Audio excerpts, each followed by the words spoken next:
What if I told you there exists a way to raise children with deep spiritual values in the midst of this materialistic age, without isolating them from the world, without constant preaching, and without forcing religious practices upon them, and that this transformation can begin within 24 hours of applying a simple inner command? What if the most powerful spiritual education you could give your children has nothing to do with what you say, but everything to do with who you are becoming? This is not magic nor wishful thinking. It is spiritual science applied to the sacred art of raising souls in human form. As Paramahansa Yogananda, I have witnessed the struggle of modern parents trying to pass on eternal truths to children surrounded by materialism, instant gratification, and endless distraction. Yet I tell you, it is not only possible but inevitable that your children will absorb spiritual values if you understand the laws of consciousness transmission and apply them daily with sincerity. If you are ready to activate this transformation and align with the highest frequency of spiritual parenting, comment below, I unite with the divine and my reality transforms. This is not a request but a declaration, a command that activates the vibrational shift within your entire family system right now. The challenge facing parents today is unlike any previous generation has known. In my time, when I was a child in India, spiritual values permeated the culture. Every home had a shrine. Every elder spoke of God. Every festival carried sacred meaning.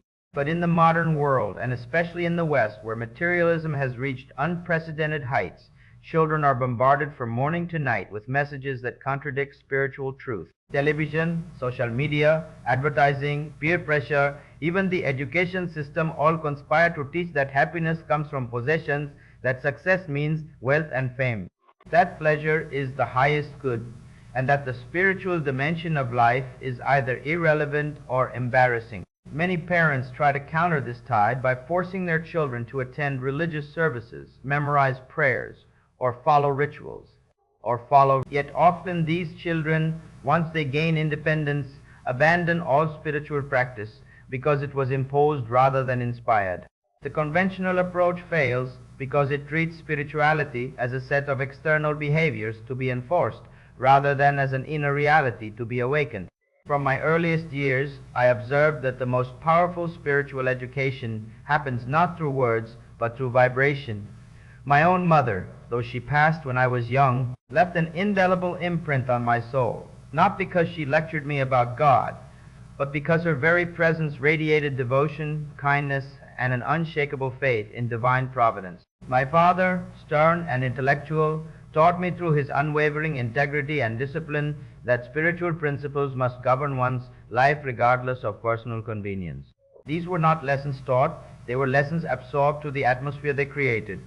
When I brought Kriya Yoga and the science of meditation to the West, I discovered that the same principle applies universally. Children learn far more from the vibrational frequency of their parents' consciousness than from any verbal instruction. Your child's subconscious mind, especially in the early years, is like soft clay. It takes the imprint of whatever vibration surrounds it most consistently. If you live in constant anxiety about material security, your child absorbs the belief that the universe is fundamentally unsafe. If you speak of spiritual ideals, but demonstrate through your actions that money and status are what really matter, your child learns that spirituality is mere words. But if you cultivate through daily meditation a genuine inner peace, if you demonstrate through consistent action that integrity matters more than profit, if you radiate the joy that comes from inner communion with God, your child absorbs these frequencies at the deepest level of their being, and no amount of materialistic propaganda can erase that foundation.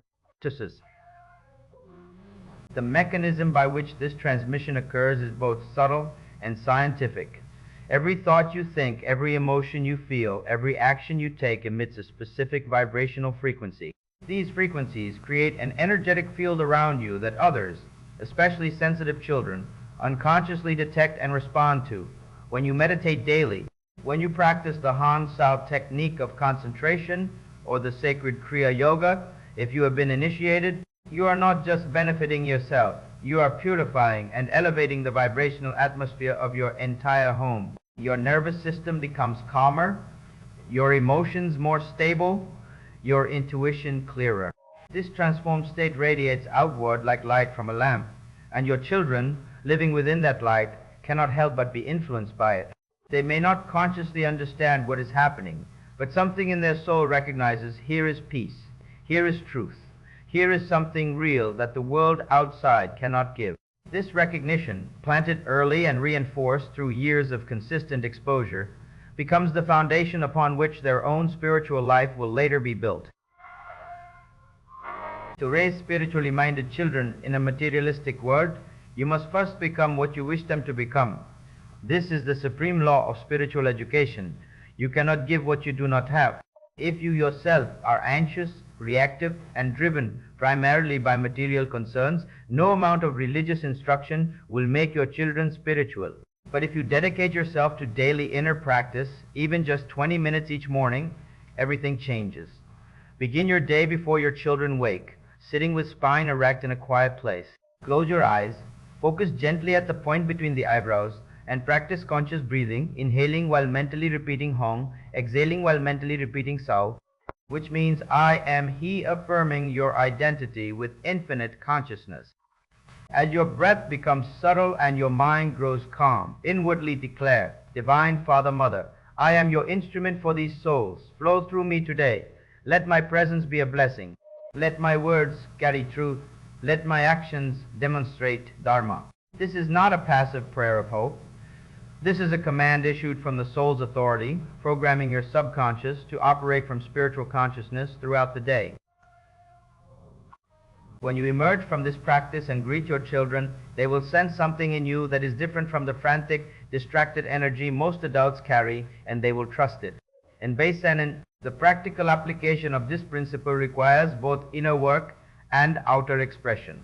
On the inner level, make meditation non-negotiable, as essential as eating or breathing. Even 5 minutes of genuine practice is more powerful than an hour of distracted ritual. On the outer level, look for natural moments throughout the day to plant spiritual seeds, not through forced teaching, but through gentle, authentic sharing. When your child asks a question about life or death, about fairness or suffering, do not give a superficial answer or distract them with material comfort. Pause, breathe, touch your inner calm, and respond from the wisdom that flows when you are connected to something deeper than your ordinary mind. Share simple truths. Everything that exists is part of God.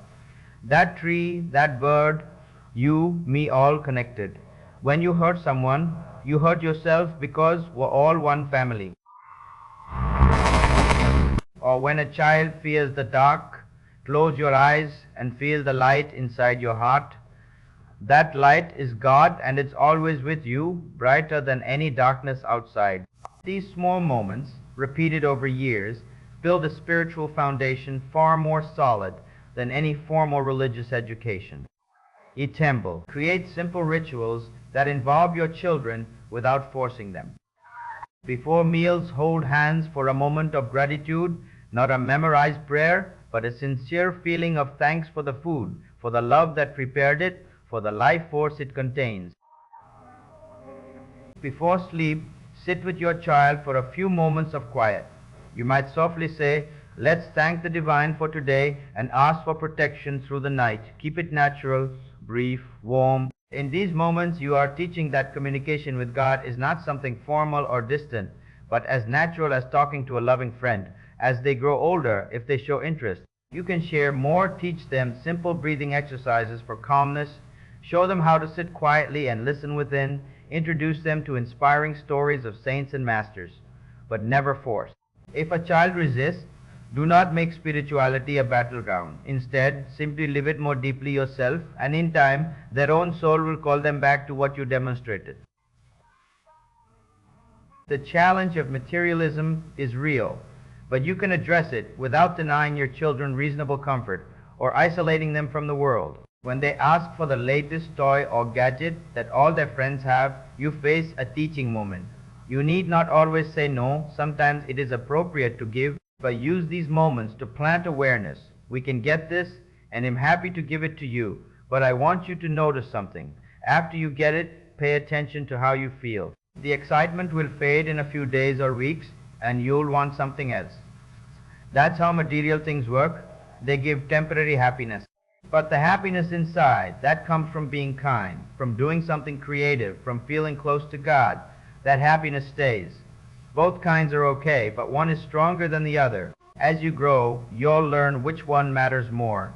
This kind of teaching, offered with love rather than judgment, plants a seed that will sprout when the time is right. Use the sacred state of quietude, the 60 seconds before sleep, both for yourself and your children. After tucking them in, sit by their bed for a moment. With your hand gently on their head or heart, silently bless them. Divine Mother, Father, protect this soul, guide their path. Let them remember always who they truly are, your eternal child. You need not say this aloud. The intention and feeling are what matters. Your child, in that drowsy state between waking and sleeping, absorbs this blessing at the subconscious level. Then, when you yourself lie down to sleep, use those final 60 seconds to review your day as a parent without harsh judgment. Ask, where did I demonstrate spiritual values today? Where did I let materialism, fear, or ego control me? Where did I miss an opportunity to teach? Then gently declare, I am becoming a clearer channel of divine wisdom and love. Tomorrow I will serve these souls more consciously. For these nightly commands, impressed upon your subconscious in its most receptive state, gradually reprogram your automatic responses, making spiritual parenting more natural and effortless. Within 24 hours of beginning this practice with sincerity, you will notice subtle shifts. Perhaps a situation with your child that usually triggers frustration instead finds you responding with unexpected patience. Maybe your child asks a deeper question than usual. As if sensing your increased receptivity, you might feel a spontaneous impulse to turn off screens and spend quiet time together. These are not coincidences. They are signs that the vibrational field of your family is shifting. Your commitment to inner practice has altered the frequency you emit, and the entire system is beginning to respond. Do not expect dramatic overnight transformation in your children's behavior. Souls evolve gradually. But trust that every day you practice, every moment you choose consciousness over reaction, you are building a spiritual atmosphere that will shape them for life.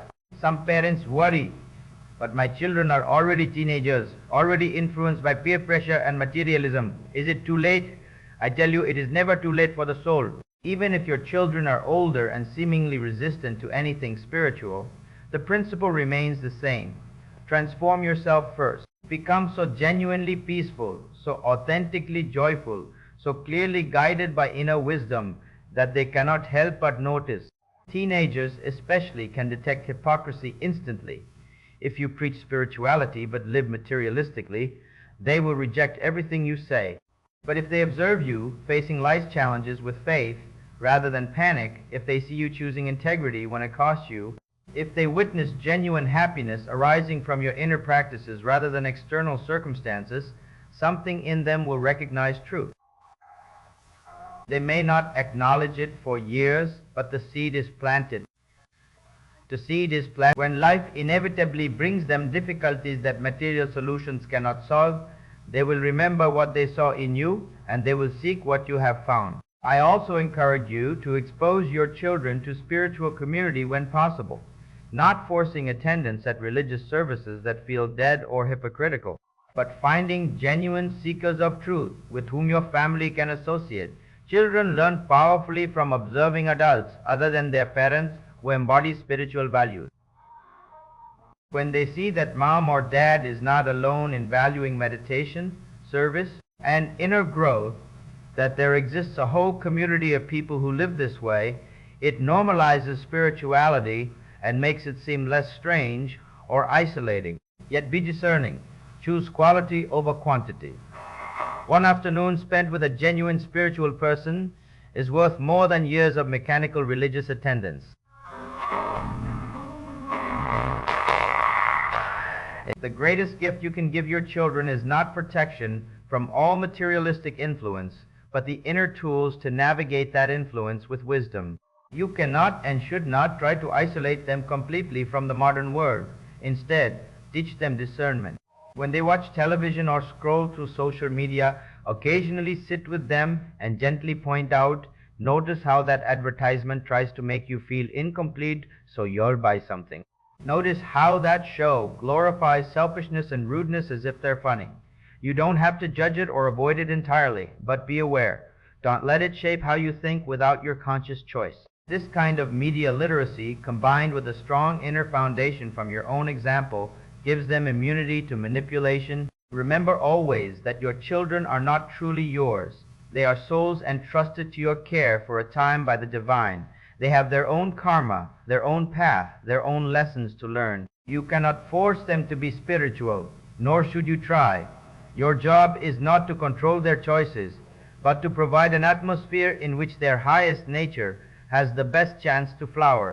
Some children come into this world with strong spiritual tendencies from past lives. They will naturally gravitate toward inner things regardless of outer circumstances. Others have chosen incarnations focused more on action, achievement, or relationship. For them, spirituality may come later in life after they have exhausted certain material pursuits. Accept each child as they are and offer spiritual principles without attachment to results. As we conclude, I call you to make this commitment. For the next 30 days, dedicate yourself to daily meditation before your children wake. Use those minutes not to worry about them or plan your day, but to genuinely commune with the divine, to purify your consciousness, to become a clearer channel of spiritual vibration. Declare each morning, I am not just a provider of material needs. I am a guardian of immortal souls. Let spiritual wisdom flow through me today. Then watch, observe, and trust. You may not see instant dramatic changes, but you will notice a gradual shift in your own peace, in the atmosphere of your home, in the quality of interactions, and eventually in the values your children carry into their adult lives. Comment below. I unite with the divine, and my reality transforms to seal your commitment.